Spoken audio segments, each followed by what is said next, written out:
G. Triana of Malaya Business Insights. Why should we be excited to watch open endings? Bigyan mo sila ng rason, Janela. Why? Kung ngayon pa lang hindi kayo excited, ewan ko na lang, joke. Why should we be excited? Most importantly, I think, bihira, lalo na for the Sapphic community, bihira tayo magkaroon ng film na ganito.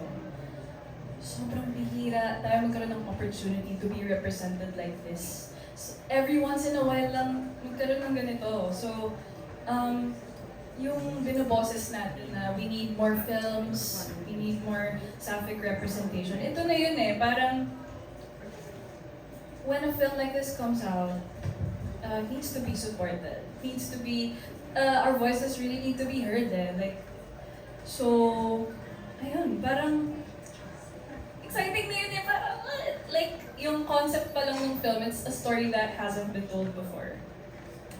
So, ayun. Doon pa lang sa pagka-rare niya, no? Yes. It's enough reason. And syempre doon pa, itagdag pa natin ang cast, Yes. creators ito, it's a Cinemalaya, and so for sure, it's gonna be, you know, It's gonna be a wild ride. Like, when Yes. you watch it, like I said, it's really an experience.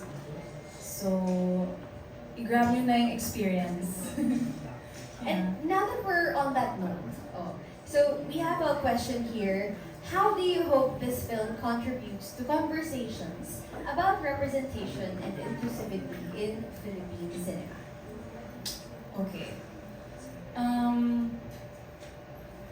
Like I said, maraming iba't ibang topics na binuksan tong film na to. Bawat character, meron talaga kami nire-represent na struggles or like I said, kalat. Like, makalat talaga yung film, which is very real eh. Kasi lahat tayo may kanya-kanya tayong tinatagong struggles.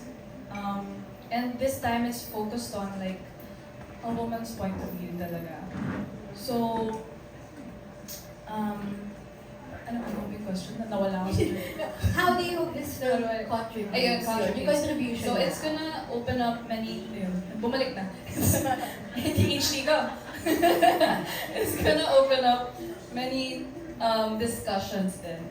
Alam ko marami ng discussions ngayon pa lang, pero pag napanood niyo yung film, mas lalo kayong,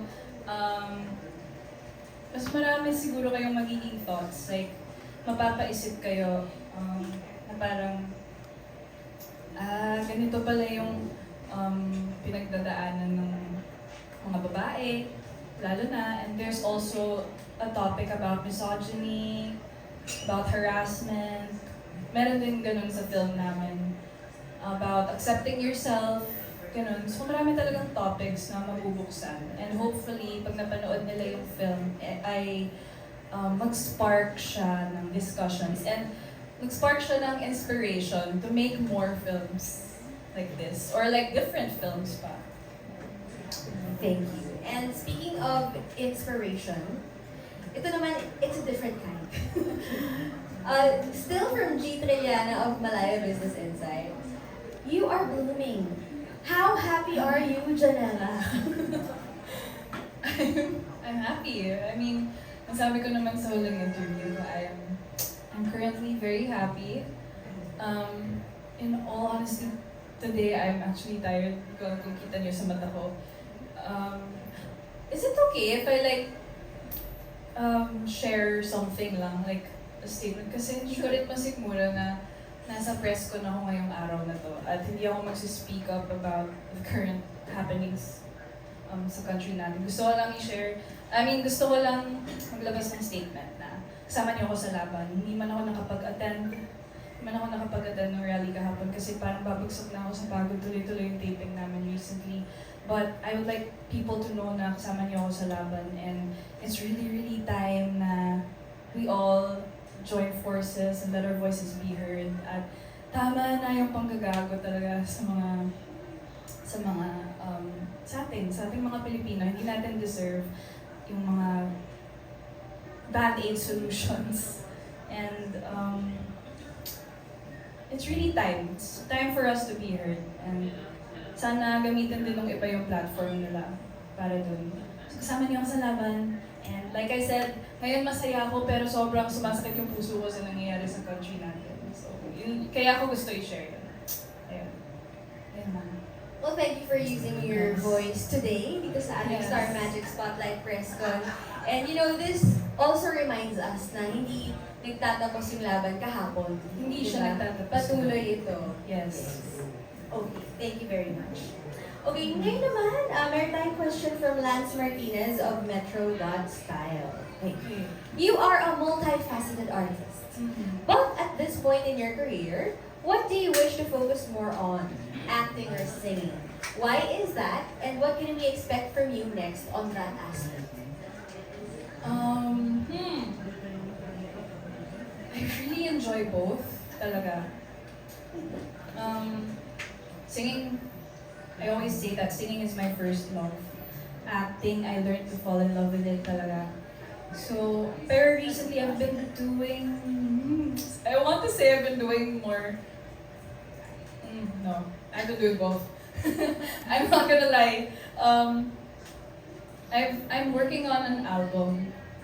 It's been a long process, hindi siya, medyo tumatagal lang, pero binubuo ko pa siya, yung album. And I'm also, like I said, like you guys can see, I'm working on 2 projects. Doon naman na ako sa open endings, pero I'm working on 2 acting projects. So, very, very busy lately. And hopefully, magawa ko pa rin pareho ng maayos. Sabi ko kasi ayokong pagsabayin na, pero nangyayari pa rin siya. So, ayun, sabay ko siya ginagawa. Ang ganda ng problem na yan, di ba? Yung ang dami mong ginagawa, di ba? But at least, Thankful. oo, tsaka sa personality mo, I'm sure gusto mo yung ganyan, challenge ka. Yes. Yes. Inspired naman ako ngayon, like, to make more music. I really wanna release more. Ang tagal na eh, since the last time. So, hopefully malabas ko na yung album. Yes, that's good news na may paparating na album. Yes, but we will wait for that kung kailan ka man ready. Thank you. Yes. Please. But as you mentioned, marami kang ginagawa ngayon. So, going back to your role sa What Lies Beneath, you play a mom there. Yes, and let's talk about that role in real life naman. So, how do you balance being a mom and an artist?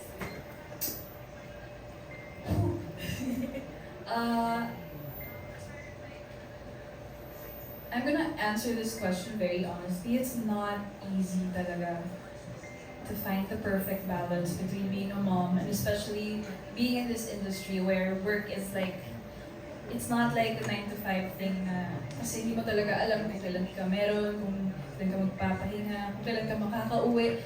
Kaya minsan, recently, I've been, it's been a struggle. I'm not gonna lie, it's been a struggle balancing it.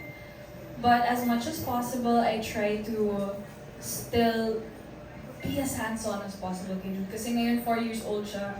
He's at the stage where ang dami niya nade-discover about himself, ang dami niyang tanong, and I wanna be there to answer all those questions. Pero minsan, syempre, umuwi ako, pagod ako, ganun. So, pag may time ako, bumabawi talaga ako sa kanya. I try to spend time with him as much as possible. Nilalabas ko siya, take him out to lunch, or like, I just really spend time at home with him pag may time. Kaya yung pahinga ko ngayon, ayun yung ginagawa ko. Siya naman talaga. Sabi mo nga kahapon, sobrang pagod ka na talaga, na hindi ka na makalabas. So, Yeah. okay, balik tayo dun sa pahinga mo, dun sa bonding mo with Jude. Ano yung favorite mo na ginagawa mo with him? Favorite? Honestly, right now, yung favorite ko yung conversations ko with Jude. Nakakausap mo talaga siya. I mean, minsan nauubos din ako. Pero, ang saya na nakikita ko kung paano nag-work ngayon yung brain niya, yung curiosity niya about the world, ganyan. Ang dami niya talagang tinatanong. And discoveries about himself, yung emotions niya. Parang gusto ko i-figure out with him. But nai-enjoy ko seeing how he's growing up to be his own person. Yun yung nai-enjoy ko. So now that you already have a role na bilang isang ina, Meron ka ba bang ibang dream roles na gusto pang magawa? Dream roles? Marami pa naman, actually. Ano ba i-share ko? Dati nung bata ko, pangarap ko maging si Marina. Mermaid! Yeah, pero naging mermaid na ako sa film. Pero yun, pangarap ko yun. Or si Mulawi. Gusto ko rin yun. Basta iba-iba. Gusto ko rin, siguro, I've already said this, pero I want to star in a period film. Then, parang gusto ko ng period na role. I think it would be interesting. Yeah. Malalim-lalim na Filipino yun. Yes. Ready ka ba? Okay lang. Galing akong aralin yun. Yes. I've been looking at the comments. Siyempre maraming nagpapaabot ng kanilang love. May nagsabi, Janela Salvador sa TV Patrol, anchor. Do you want to see you as an anchor? Ano ka ba? Isa rin ba yun sa mga roles na kaya mong gampanan, you think? Siguro, ano lang, guess lang, gano'n. Yes, di ba? Pa-promote ng ano. Oo, pero siguro, kung tuloy-tuloy ko siya gagawin. Hindi ko alam. Paano naman? Let's see. Why not? Ito naman, also a question from our online viewers. If given a chance to work with an actor or actress that you have worked with before, who would it be and what kind of project? So, nakatabaho mo na. Sino gusto mo mauli? Siguro, gusto ko ulit makatrabaho either Miss Jolie Santa Maria in a more mature project, siguro, to be interesting. Or one of the It Girls, si Julia, siguro. Ayun, kasi nag-work na kami ni Julia before sa LMK, pero never kami nagkaroon ng project together. So yeah, it would be interesting. Julia Barreto. Yes. Shucks, grabe, nung una kong narinig yung It Girls, ang naisip ko, yung mga Ann Curtis, Georgina Wilson, yung edad natin na paghahalataan. It Girls 2.0. Yung 2.0 na pala, oh. Aminin na kayo rin. Oo, yes. Okay. Ito naman, okay, may isa pa tayong tanong from our online viewers. What are the challenging and fulfilling parts of being a mom? You want to know more about your mom side? Challenging and fulfilling. Siguro, because Jude is a very vocal kid. As in, ano siya? Very, ano siya? Strong. Strong yung personality niya. He's very vocal about his boundaries. Iba yung generation nila talaga ngayon. Book na siya agad! Grabe May siya sa boundaries. boundaries, pati sa akin. Talaga? Sino nagturo? Ikaw? Hindi nga eh. Kaya nga ako nagugulat. As a mom, doon ako nagugulat na minsan merong mga bagay na hindi mo tinuturo pero lalabas lang ng pusa sa kanila. Parang yun lang talaga yung personality pala nila. And you have to learn yung personality ng anak mo, kung paano mo i-deal with yun. Siguro challenge for me now is keeping my cool. Like, especially when like may nagawa si Jude na medyo... Kasi ano eh, maganda yung advice na binigay sa akin ni Ate Bianca. Gonzalez. Yes, when I guested on her vlog. She said parang, your kid is not giving you a hard time. They're having a hard time. So dun ako, parang just understanding, grasping that concept. Medyo mahirap eh. Kasi iisipin mo, punong-puno na ako, grabe, ang kulit-kulit niya. Pero parang kailangan mong mag-step back and like to think na, he's just having a hard time dealing with his emotions. Kailangan mo talagang intindihin kasi bata eh. Ayun, parang siguro yung biggest challenge. Yung fulfilling part naman. Fulfilling, honestly, everything. Jude is a very sweet, malambing boy. As in, like I said, vocal siya. So vocal din siya about his love for me. Mahilig siya mag, I love you so much, mama. Ganyan. Just seeing him happy. Just seeing him thriving, confident. Seeing his confidence, it already makes me feel fulfilled and proud na at least nakikita ko na yung kahit pa paano yung pagpapalaki ko sa kanya is tama naman. Almost everything naman about it is fulfilling. Very interesting, no? Na ngayon, ang moms talagang iniintindi yung personality ng kanilang anak at such a young age. Pero ikaw may gusto namang umintindi ng personality mo. Oh. From YouTube, JNDS Lovers, Janela Salvador. Question to Janela, what's your MBTI? Oh!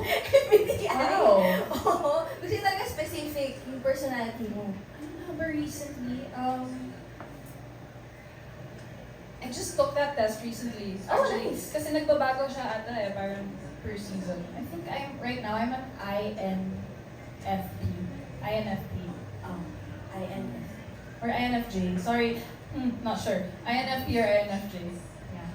Okay, there you go. Yan po ang kanyang sagot. Pero ito, meron Yes. tayong tanong na still about, balik tayo kay Jude.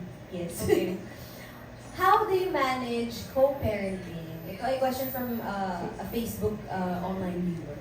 How do you manage co-parenting? Co-parenting. I answered this na last time. It's not a walk in the park. It's not easy.